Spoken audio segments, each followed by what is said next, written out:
Morning बच्चों, आज हम वर्कशीट 28 करेंगे जो कि क्लास 7th के लिए और आपकी है राजनीति विज्ञान की किताब में से पाठ लिया गया है। राज्य शासन कैसे काम करता है का पार्ट 1। आइए चलिए देखते हैं आज की वर्कशीट में बच्चों। हमें केंद्र शासित प्रदेश और 28 राज्यों के बारे में भारत का मानचित्र दिया गया है।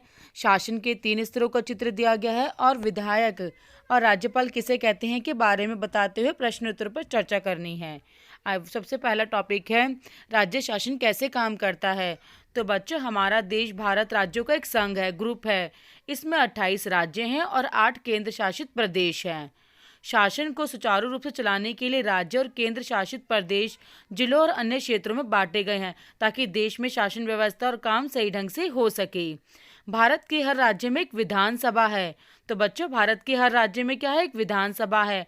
और जो इस विधानसभा का सदस्य होता है उसे क्या कहते हैं? विधायक कहते हैं, जो कि हम चुनते हैं जिन्हें वोट देकर। हर राज्य कई निर्वाचन क्षेत्रों में बटा हुआ होता है। तो बच्चों, जैसे कि दिल्ली राज्य है तो दिल्ली भी कई क्षेत्रों में निर्वाचन क्षेत्रों में बटा हुआ है। उत्तर प्रदेश, मध्य प्रदेश कई निर्वाचन क्षेत्रों में बटे हुए हैं। हर निर्वाचन क्षेत्र से एक जनता अपना प्रतिनिधि चुनती है।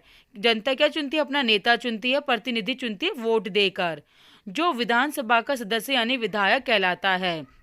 जिसे क्या कहते हैं बच्चों? विधायक कहते हैं, जिसे जनता वोट देकर चुनती है और इसे इंग्लिश में एमएलए भी कहा जाता है।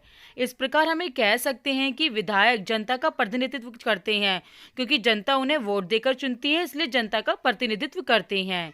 और इसे इंग्लिश में एमएलए की फुल फॉर्म क्या है? मेंबर ऑफ लेजिस्लेटिव असेंबली कहा जाता है बच्चों। तो इस प्रकार हर राज्य निर्वाचन क्षेत्रों में बटा हुआ होता है। उसमें एक प्रतिनिधि होता है जिसे विधायक यानी कि एमएलए भी कहा जाता है। आइए चले इसे मानचित्र की सहायता से भी समझ लेते हैं कि बच्चों, जैसे भारत के ये कलरफुल नक्शा मैंने आपको दिखाया है, तो भारत के 28 राज्य हैं और 8 जो हैं केंद्र शासित प्रदेश हैं। आइए चलिए देखते हैं अगला टॉपिक है। अब बच्चों, देश में कानून व्यवस्था या कार्य को सुचारू रूप से चलाने के लिए हमारे देश में शासन के 3 स्तर है। स्थानीय स्तर पर जैसे आपकी लोकल गवर्नमेंट हो गई, पंचायत हो गई, जो ताकि आपके गांव के और आसपास के मामलों को सुलझाया जा सके। फिर है राज्य स्तर, यानी कि राज्य के हिसाब से भी शासन किया जाता है। जैसे आपकी राज्य सरकार हो गई, जिला सरकारें इसी के अंतर्गत आती हैं। फिर है केंद्र सरकार यानी केंद्र शासन, जिसमें यानी कि पूरे देश में कानून व्यवस्था कार्यों को सुचारू रूप से चलाने का कार्य केंद्र सरकार का होता है। तो स्थानीय सरकार में आपका आता है पंचायत आती है, लोकल गवर्नमेंट बच्चों। राज्य में राज्य स्तर पर आपकी सरकारें आ जाती है। केंद्र सरकार जो पूरे देश का शासन व्यवस्था को चलाए रखती है।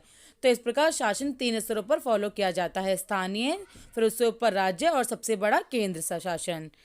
लेकिन जब हम एक नेता चुनते हैं तो आपने ध्यान दिया होगा कि चुनाव में लोग अलग अलग पार्टियों के नाम से खड़े होते हैं। इसीलिए विधायक जो है अलग अलग राजनीतिक दल यानी कि पॉलिटिकल पार्टीज के होते हैं, क्योंकि अलग अलग पार्टियों से खड़े होते हैं लोग। तो जिसे राजनीतिक दल के विधायक आधे से अधिक निर्वाचन क्षेत्रों में जीत जाते हैं। अगर आप मान लीजिए किसी निर्वाचन क्षेत्र से एक ही पार्टी के कई नेता अगर जीत जाते हैं तो उसे क्या कहा जाता है? उस राज्य का बहुमत दल कहा जाता है बच्चों। और बहुमत मतलब जिनको ज़्यादा वोट प्राप्त होते हैं राजनीतिक दल को, वो क्या कहलाता है? सत्ता पक्ष कहलाता है, यानी कि जीती हुई पार्टी कहलाता है, क्योंकि उसके नेता अधिक जीते हैं आपके राज्य में कई निर्वाचन क्षेत्रों से, तो उसे सत्ता पक्ष कहा जाता है। और अन्य सभी को विपक्ष कहा जाता है, जो यानी कि जो उससे कम वोट प्राप्त करते हैं, एक तरीके से हारा हुआ दल, उसे विपक्ष कहा जाता है। और चुनाव के बाद जो है बेटा, सत्ताधारी दल के विधायक अपना नेता चुनते हैं। यानी कि आपके दिल्ली के कई जैसे निर्वाचन क्षेत्र, कालकाजी हो गया, संगम विहार हो गया, आपका मदनगीर हो गया, कई जगहों से आपके नेता जब बन जाते हैं तो वो अपना एक नेता चुनते हैं, जिसे क्या कहा जाता है? मुख्यमंत्री। जैसे दिल्ली के मुख्यमंत्री कौन है? श्री अरविंद केजरीवाल जी। तो इसके बाद मुख्यमंत्री क्या करता है? अपने मंत्रियों का चयन करता है कि कौन जो है दिल्ली में कानून व्यवस्था बनाए रखेगा, दिल्ली में स्वास्थ्य मंत्री कौन होगा, शिक्षा मंत्री कौन होगा, ऐसे वो कई मंत्रियों का चयन करता है। और चुनाव के बाद राज्य का राज्यपाल जो है मुख्यमंत्री और अन्य मंत्रियों की नियुक्ति करता है। और इन सब की नियुक्ति कौन करता है? मुख्यमंत्री और अन्य मंत्रियों की नियुक्ति करता है। जैसे अपॉइंटमेंट लेटर देते हैं तो वो राज्यपाल करता है बच्चों। और मुख्य और अन्य मंत्रियों का यह दायित्व यानी कर्तव्य है कि वे शासन के विभिन्न विभागों और मंत्रालयों को चलाए। और उनके अलग अलग कार्यालय भी यानी कि ऑफिस बने होते हैं। जैसे शिक्षा विभाग अलग चलाता है कोई, स्वास्थ्य विभाग अलग चलाता है, पर्यावरण विभाग अलग चलाता है, कानून व्यवस्था अलग चलाता है। तो इस पर मंत्रियों के कार्यभार को बांट दिया जाता है और इनके ऑफिस भी अलग अलग बने होते हैं। और कई बार किसी एक पार्टी को जब स्पष्ट बहुमत नहीं मिल पाता है बच्चों, मान लो कि उसको प्रॉपर वोट नहीं मिल पाए हैं, तब सत्ताधारी दल किसी एक पार्टी का ना होकर कई पार्टियों से मिलकर बनता है। जैसे कि मान लो जीतने के लिए 60 वोट चाहिए, लेकिन उसको 55 वोट नहीं, मतलब कि 55 वोट भी नहीं मिले, उसे 30 वोट मिले हैं, लेकिन जो आधे वोट मिले, आधे वोट किसी और पार्टी को मिल गए हैं, तो दोनों मिलकर एक सरकार बनाती हैं, जिसे क्या कहा जाता है बच्चों? ऐसी सरकार को गठबंधन की सरकार कहा जाता है। क्योंकि जब दो या दो से अधिक दल आपस में मिलकर सरकार बनाते हैं तो उसे गठबंधन की सरकार कहा जाता है, क्योंकि कोई पार्टी जीती नहीं होती, सबको बराबर के वोट मिले होते हैं। इस प्रकार बच्चों हमने मंत्रियों के बारे में पढ़ा, उप मंत्रियों के बारे में पढ़ा और हमने गठबंधन सरकार के बारे में पढ़ा। आइए चलो एक एक्टिविटी कर लेते हैं। इस एक्टिविटी में कई पॉलिटिकल पार्टीज दी गई हैं और उनके चुने हुए सदस्यों की संख्या दी गई जो जीते हैं बच्चों। तो लोक अधिकार पार्टी के कितने लोग जीते हैं? 43 लोग। और जनता कल्याण दल पार्टी के लोग कितने जीते? नेता 16 जीते हैं। और अन्य दल 3। और निर्दलीय जो किसी पार्टी सदस्य नहीं है वो कौन जीते हैं? 6 लोग जीते हैं। तो बच्चों टोटल कितनी सीटें हो गई? 68 सीट हो गई हैं। तो आपको इसको देखकर बताना है कि सरकार किस दल की और क्यों बनाई जाएगी। तो बच्चों सबसे अधिक नेता किस पार्टी के जीते हैं? लोक अधिकार पार्टी के जीते हैं, क्योंकि उसके नेताओं की संख्या कितनी है? 43 है। तो का उत्तर क्या होगा? लोक अधिकार पार्टी, क्योंकि इसके जीते हुए जो चुने हुए सदस्यों की संख्या ज्यादा है। खा प्रश्न देखिए, कौन कौन से दल विपक्षी दल कहलाएंगे, क्यों?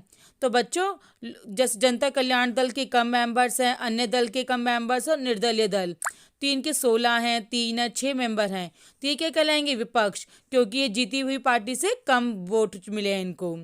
अगला देखिए ग, मुख्यमंत्री और मंत्री किस दल के बनेंगे?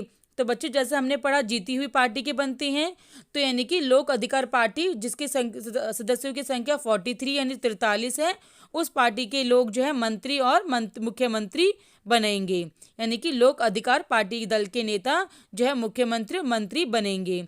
अब एक सेकंड एक्टिविटी है कि आपको अपने आसपास के कुछ राजनीतिक दलों के नाम बताने हैं। जैसे हो आप एग्जांपल दे सकते हो, आम आदमी पार्टी हो गया, कांग्रेस हो गया, बीजेपी बहुजन समाज पार्टी हो गई, समाजवादी पार्टी हो गई। इस प्रकार आप जो है किसी भी पार्टी का नाम दे सकते हो जो कि राजनीतिक दल कहलाते हैं। आइए चलिए बच्चों देखते हैं राज्यपाल क्या होता है। राज्य जो है बेटा, राज्यपाल जो है राज्य का प्रमुख राज्यपाल कहलाता है। उसकी नियुक्ति कौन करता है? केंद्र सरकार करती है। वो इसीलिए करती है कि राज्य सरकार जो संविधान के नियमों और अधिनियमों के अनुसार अपना कामकाज चलाए। तो बच्चों राज्य का जो हेड होता है उसे क्या कहते हैं? राज्यपाल कहते हैं। आइए चलिए देखते हैं प्रश्न उत्तर कि आपके क्षेत्र का विधायक कौन है। तो बच्चों जैसे कि मैं कालका जी की रहने वाली हूँ, तो मेरे क्षेत्र का विधायक कौन है? आम आदमी पार्टी की आतिशी मारलेना। तो आप भी इस प्रकार जिस भी क्षेत्र में रहते हैं उसके विधायक का आपको नाम लिखना है।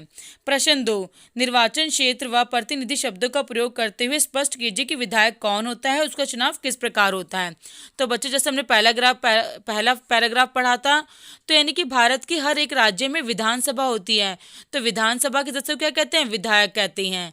हर राज्य कई निर्वाचन क्षेत्रों में बटा हुआ होता है और हर निर्वाचन क्षेत्र से जनता अपना प्रतिनिधि चुनती है, वो भी किसके द्वारा? सार्वभौमिक वयस्क मताधिकार यानी वोट के द्वारा चुनती है। जो विधानसभा के सदस्य यानी कि विधायक एमएलए भी कहा जाता है। तो विधायक जनता का प्रतिनिधित्व करते हैं। तो इस प्रकार आपको विधायक के बारे में बताना है। बच्चों अगर आपको हमारी वीडियो पसंद आई हो, समझ आई हो और अच्छी लगे तो इसे लाइक और सब्सक्राइब जरूर करें। Thank you.